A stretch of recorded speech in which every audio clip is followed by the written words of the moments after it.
there's one side of the Seattle music scene, but there's also a more subterranean, grungier aspect to it, too. And Tabitha Soren recently rounded up the lads in Soundgarden to take her on a tour of it. Let's see what she saw. Seattle is a kind of environment where bands communicated with each other.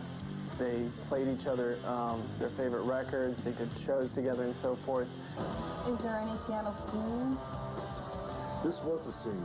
We'd go and see the shows that were put on by the U-Men, and we'd go see these guys, and these guys would come see us, and everyone would go see these guys. Sometimes we would open for these guys, so it was like us, we'd play, and then these guys would come out. Soundgarden, Soundgarden, Soundgarden.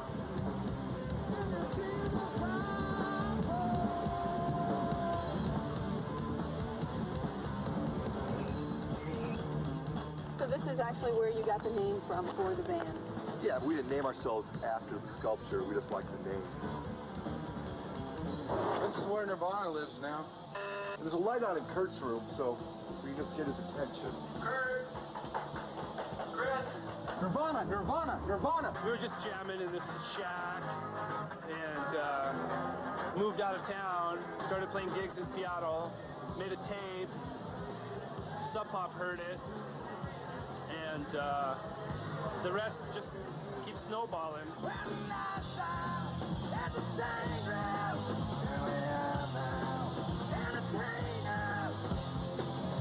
Before this was a strip club, it was a pretty happening local bar, and The Rainbow Tavern. we played with a lot of bands here, one of which was Green River, who you might know some members because they're in a band called Pearl Jam, Pearl Jam.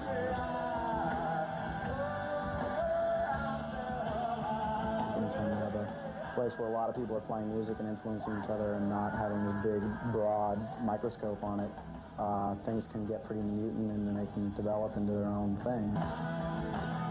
This is a disco, it's called the Vogue, and like a couple of slow nights a week when people aren't dancing, they put bands in here, and Soundgarden played here a few times. Really everybody in the local urban Seattle scene played here. In fact, the first time... What's your sign? First time I ever saw... Alice in Chains, Alice in Chains, Alice in Chains! Why don't you tell me what the biggest misconception about the so-called Seattle music scene is? Everybody's a grunge band?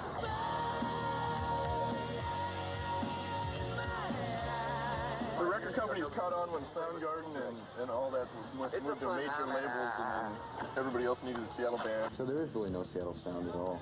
Just a lot of sounds coming out of one area that people are paying attention to. So where are you taking me now? Well, we're actually through taking it anywhere. We've shown you Seattle. Seattle's a nice place. It is. So shut the door when you leave. Is this goodbye? Yeah, it is. I'm sorry. We're home now. All right. And, I'll see you later. We'll call Thank you sometime. Bye. Gotta do some laundry. Wipe your feet before you... Sorry. All right. Seattle Rock 1992, a guided tour. Behind me right now is the famous Seattle Space Needle.